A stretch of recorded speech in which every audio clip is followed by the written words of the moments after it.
for the inflation machine. If inflation were zero, and every year we went back to the grocery store and eggs cost the same, and milk cost the same, and rent cost the same, and utilities cost the same, because Washington, D.C. had sanity, and there was no running the printing press, we would not be having this conversation, right? Because the money coming in this year is enough to match the cost up because there's no inflation of the money going out next year. Our lives get really easy. That's not the case. We play this game of lying in Washington, D.C. about how much money is being created. You can look it up. It's called M3. The Federal Reserve Bank of St. Louis publishes the number, I think, quarterly. So here's what you got. Of the residential neighborhoods you have that are going on, you've got the Belinsky subdivision over here. That's 84 duplex condos. It has taken them 5 years, 6 years to sell 12 of them. And those are the cheapest 12 because those are the ones they didn't have to put in new roadway for. Right? So now they got to spend more money to put in roadway, water, sewer, and the rest to actually build it back into here. They haven't pulled that trigger. I don't know when or if they're going to pull that trigger. So let's just say there's no new construction from what we've seen from a plan submitted standpoint for additional housing to go in on this site in 2026. They've proposed apartments. We haven't heard anything out of them in 6 months, 5 months, right? About going here. It came to Plan Commission. Let's be fair, one of the partners died. Yeah, I get it, but they're a company and they got to make moves. So maybe the partner dying is, hey, we're just not going to grow anymore, in which case, whatever. But we don't have anything coming here. This neighborhood has basically filled out every vacant lot that they did have. It's been a slow trickle of 1 or 2 a year since I've been here. I think they're down to 0 vacant lots. I don't think there's any. Yeah, I think they're down to 0 vacant lots now. The other source of growth and development that we had was the initial 12 condo units residentially that were up here. They already had water and sewer. They just needed to do the build. Those are built and occupied. So those showed up in our net new construction numbers 4 years ago. And then there were 7 single families. Those are all built. The last of them are in our net new construction number this year, right? So there's no new new construction coming out of any of this down here. Anything that's within the TID is now at a point that we're going to have to do major outlay for infrastructure. I've got our engineers looking at doing some fourplex structures down here. We maybe get to sell a couple of lots without doing any infrastructure outlay, but next up, we're going to be coming back and saying, hey, we need to borrow $2.5 million to do an infrastructure run down here to be able to flush this thing out. And that means selling lots for probably fourplexes because every big apartment developer that I've talked to, they're tapped out. If you go read the bond market, apartments, so multifamily delinquencies are now at a higher point than they were during the 2008 crisis. 11.08% of multifamily bonds are now delinquent. So there's major distress in the multifamily space. Moreover, every deportation that takes place, that's a renter that is not occupying a space. Don, you and I have talked about folks just packing up and leaving, right? Friends you've got that are landlords, and all of a sudden they're not getting a rent check anymore. Rents nationally are headed down. So what was our saving grace for net new construction? I thought was easy phone calls. I've made those easy phone calls over the last 3 months, and they've all told me they're not coming. So we're going to end up having to go after small. So where's the money going to come to pay this money? Roll with me. Okay, roll with me. The goal right now is fourplex development down here. Smaller folks that can tackle fourplexes. That opens it up to way more players and much smaller loans from a bank standpoint.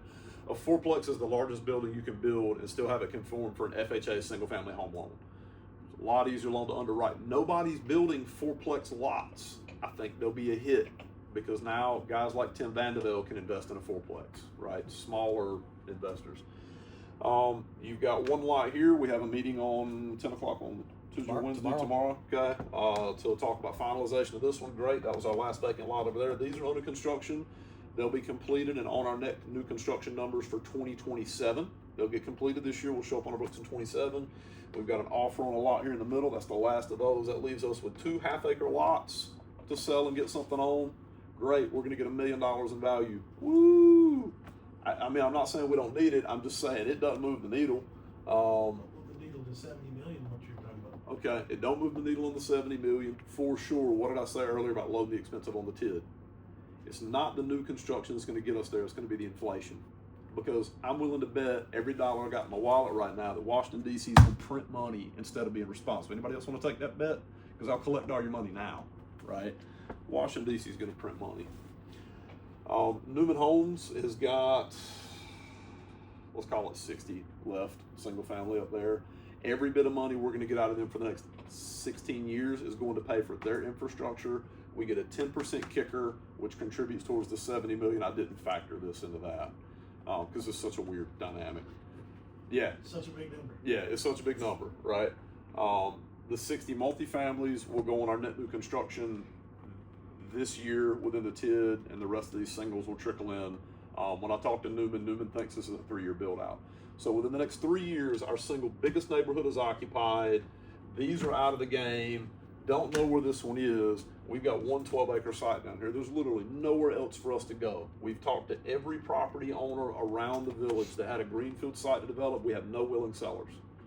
So if we're not having a conversation about going vertical and redeveloping, our conversation then becomes, where would you like to cut? Because that's what we're going to get into. Where would you like to cut?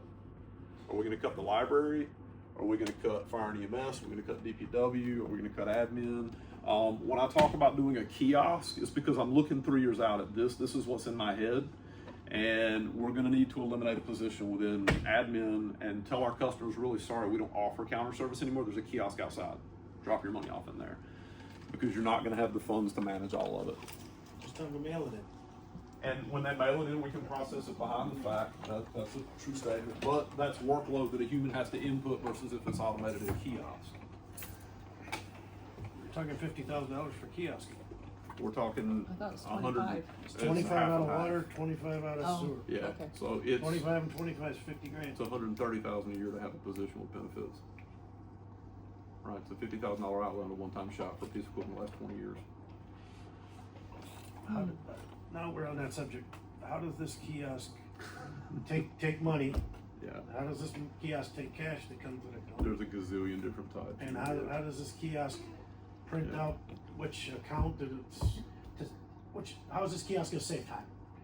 Shall I say? It depends on how high tech we want to go with it, Don. There's Well, you a got kiosk 50 out grand, there that things you should talk to scan you your bill, and right? go home and write your check Yeah. out for it. Again, there's kiosks where you walk up, it's indoor, you scan your bill, you input $20 bills, $30, not $30 bills, $10 bills, $5 bills, $30 bills.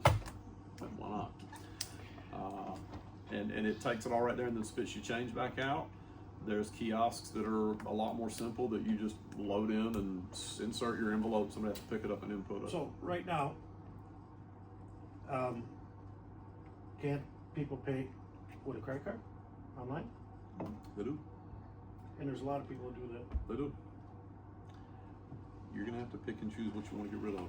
Speaking in generalities, It's up to the board to make these decisions, but I'm just, from what I was reading here and the time I spent in this office, as far as customer service, I think it's totally ridiculous to spend 50 grand on a kiosk. So I'll turn my next page. My next page, let's get some real numbers about spending $1.1 million on renovating a fire station. Zeke's got some points. Yes, we need money, enterprise funds, but on the other hand, Zeke just stood up there and said inflation, and let's talk real numbers here. If we borrow $1.1 million, okay, that's the payment on that is $8,700 a month. That is just the payment, principal and interest for the village. What interest So rate? 5% Okay. for 15 years. That's 20, but yeah, okay. That's more than we got 15 years left in the tip. Well, a little bit. No, now we got 22. That's just 20. Yeah, All right. yeah. I figured a 20, but Okay. you were in the ballpark. You just I'll roll. Go ahead. yeah. We rolled with your numbers. So that's no tax income. That's no fixing, no snow plowing, no grass cutting. We got to get $8,700 a month. All right. If we gave it away, we would get $1,400 a month in taxes on the tip. Zeke just said 5 or 6% tax increase. Let's go say we spend $1.1 million to renovate this place, can't get it rented. Let's get real. You got to rent that for 10 grand a month. Can an operator make 10 grand a month in November and December, January? Okay, say they can't. can they make enough in June, July, and August to compensate for that? Let me finish. Go ahead. Okay, this is a board decision, but the board should know these numbers. And the village spends $1.1 million over there, and we got an empty building. That's $10,000 a month off the TID, and our budget's projected $84,000 according to the budget document on page 66. That's $7,000 a month is what you projected for income, and it's going to take at least 6 months to build it, so that you're $14,000 in a hole to start with. At your projection, and that has nothing to do with the tax dollars. We get no tax dollars if the village owns it. I just don't see an operator paying $10,000 a month plus utilities, employees. If the board thinks that that's going to happen, that's great. That's up to the board to make that decision.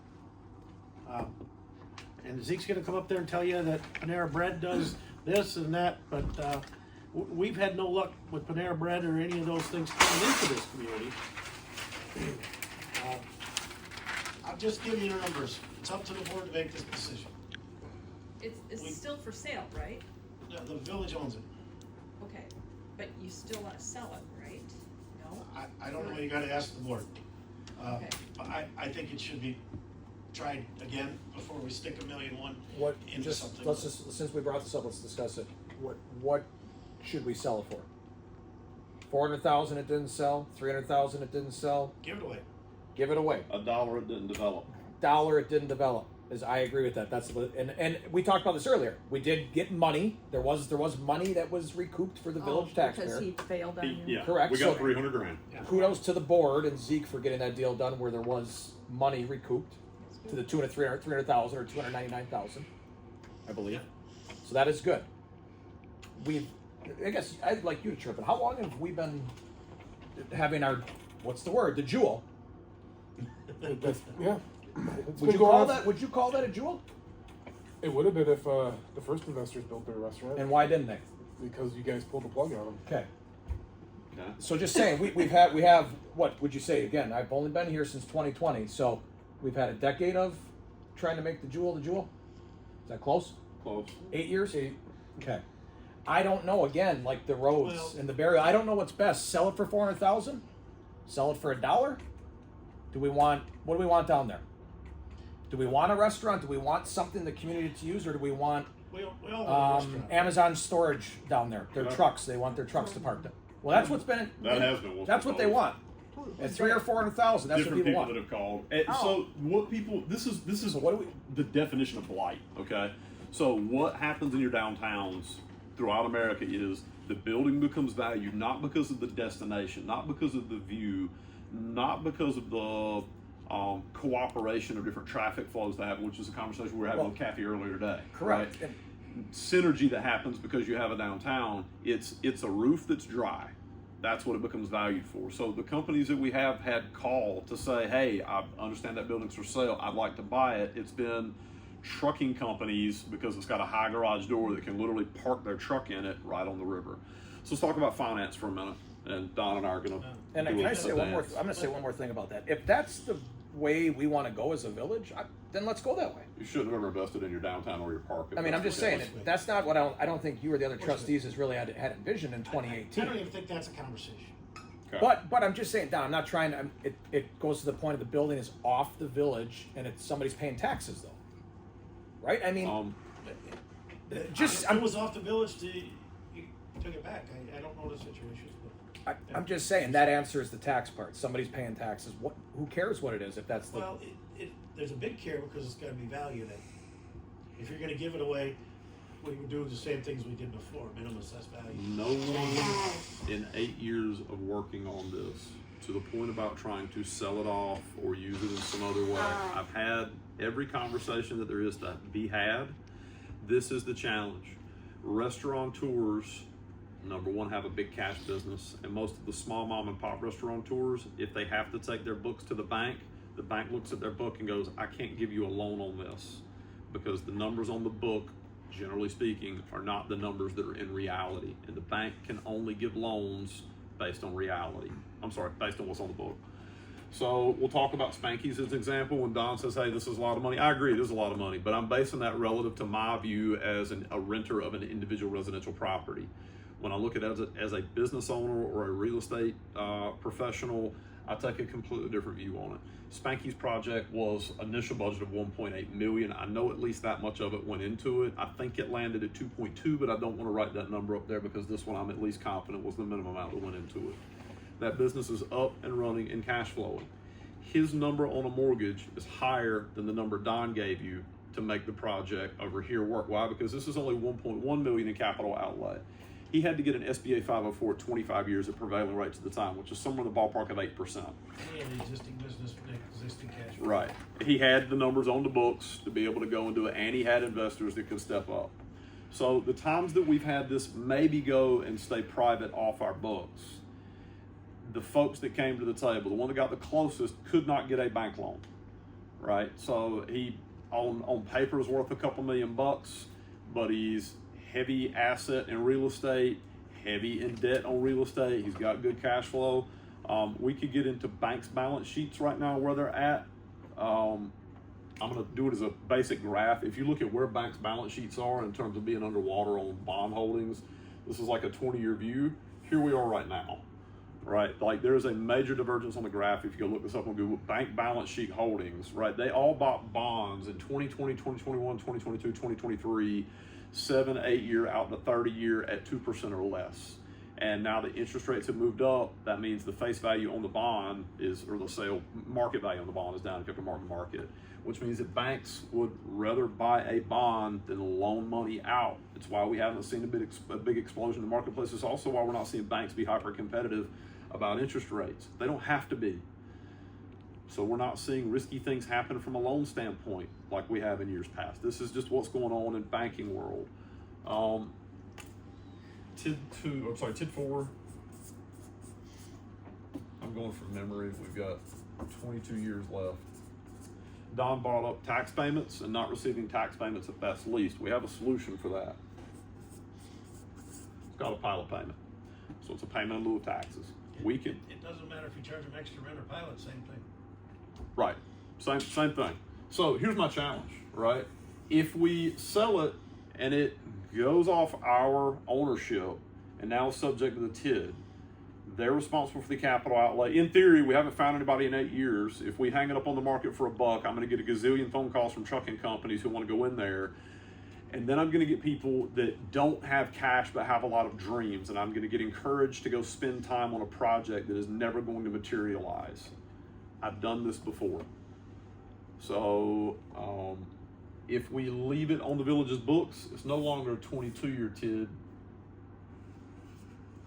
It's a forever TID because it's tax exempt, which means we now get to collect the pilot for forever.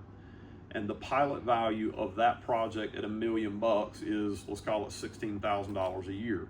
If it goes off of our books, once the TID is terminated, the village's income goes from $16,000 a year down to $4,000 a year. $4,000 a year does not make me get up and milk the cow. Everybody agree with that?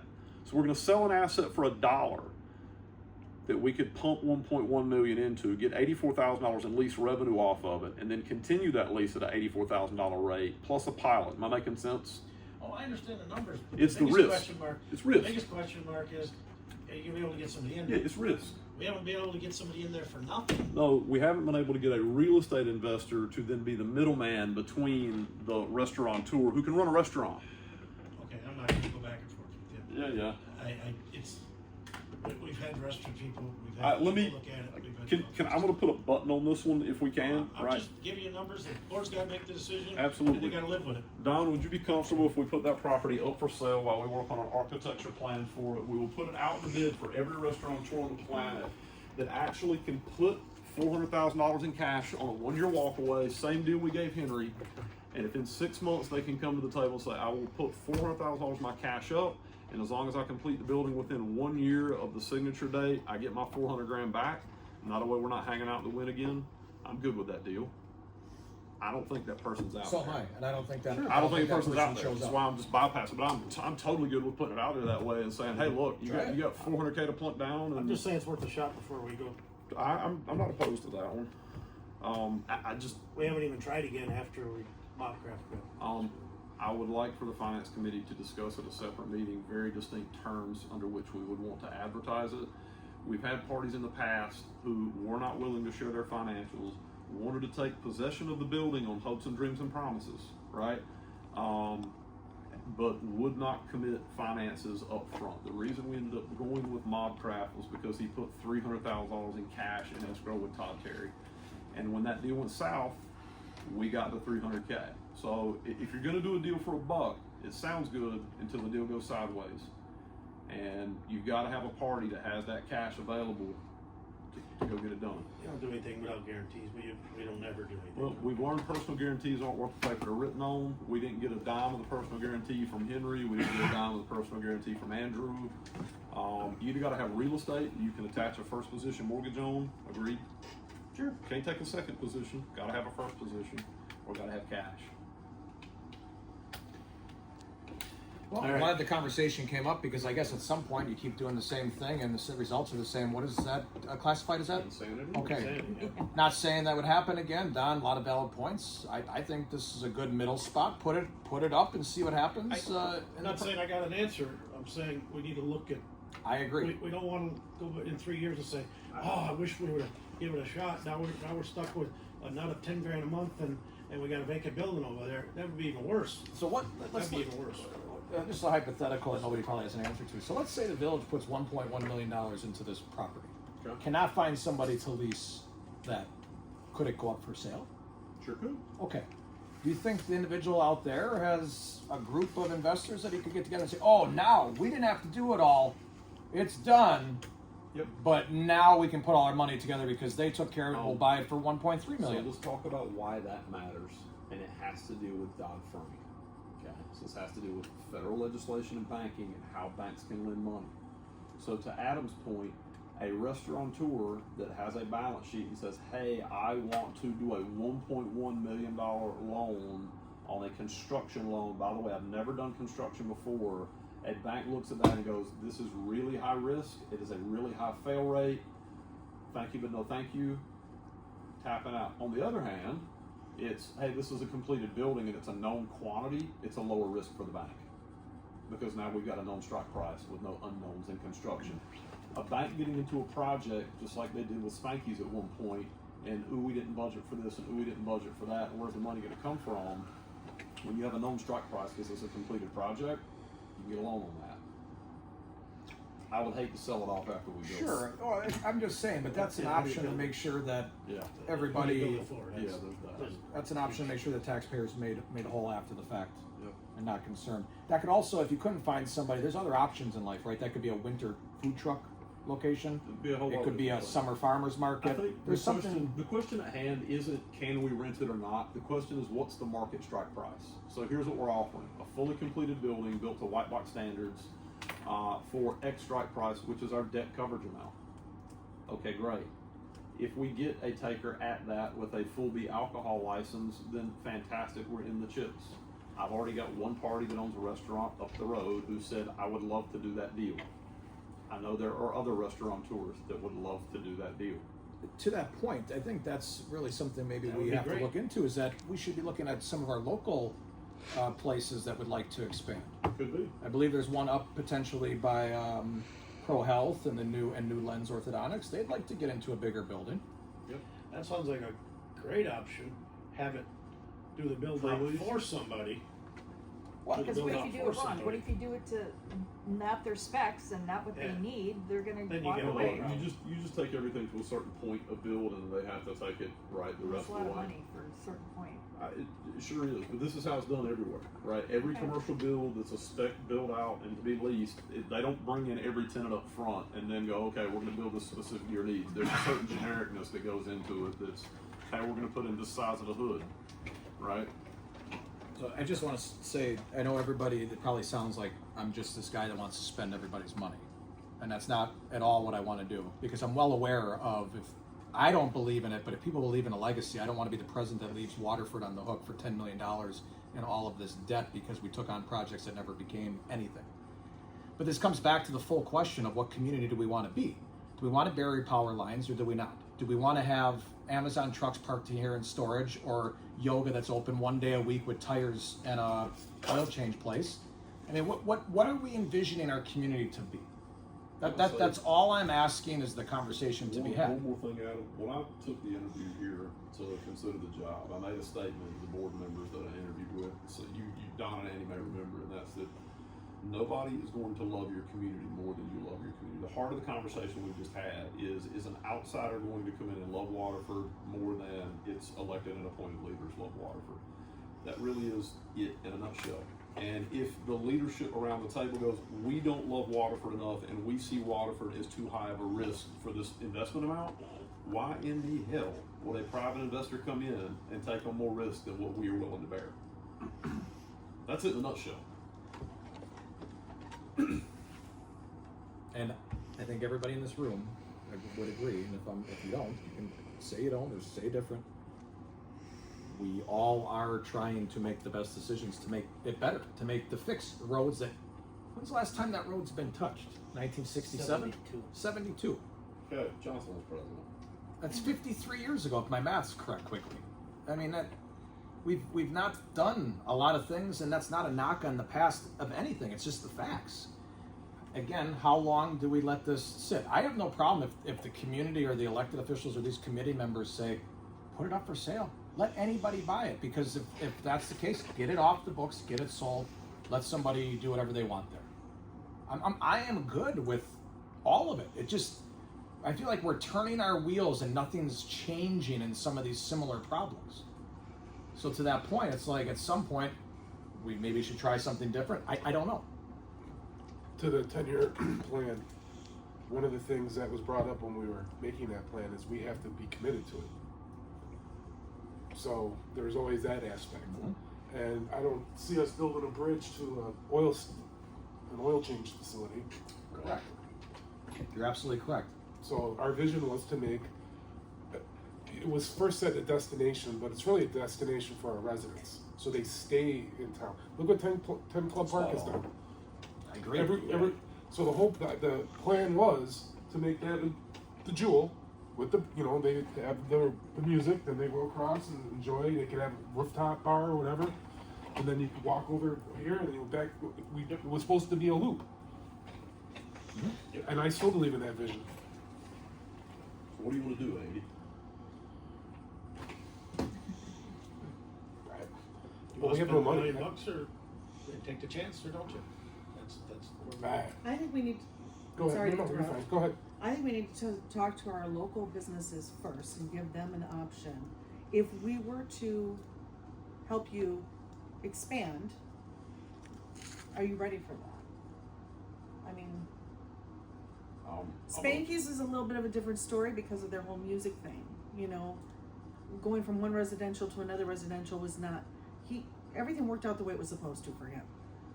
But if, we're talking about a pizzeria or, something along those lines. Are we doing lots too? Or what? Eventually. On Tammy's point, the way that I would propose you handle that is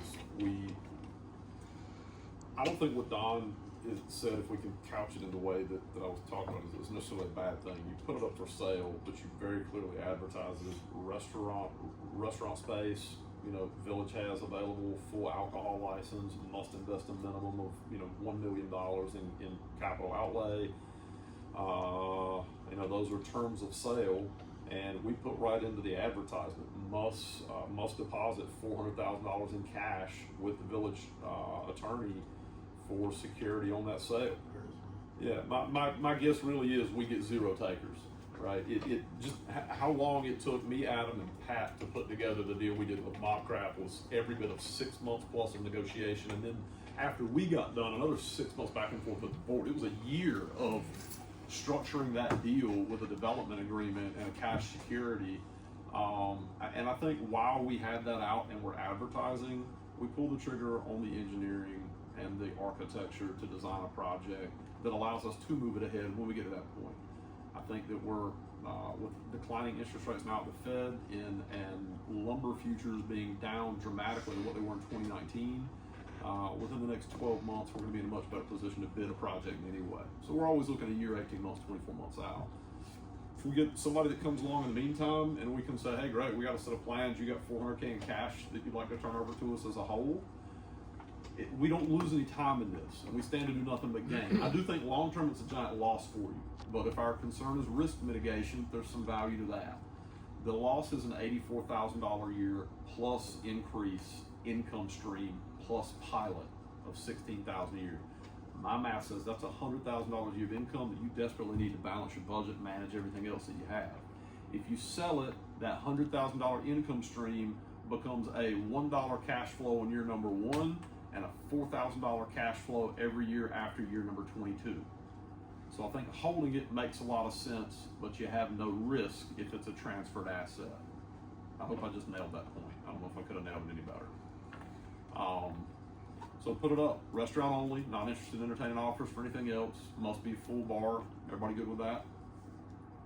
I think you're right, though. If we, do the pro forma, talk to the local businesses, get the engineering done.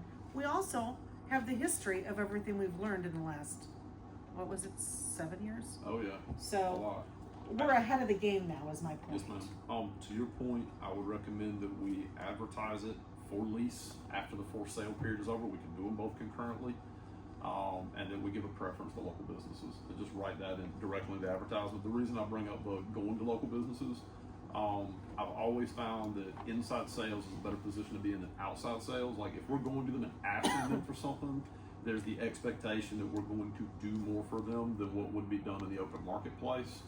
And $84,000 a year at 5% interest on a 20-year bond is like the least amount of money you can take just to break even. That doesn't include a pilot. So if you're okay with, hey, look, we're going to grant a preference on a lease to some local business. If one of them steps up and says, hey, I'm game, every one of them that has reached out to me is interested in Don's deal.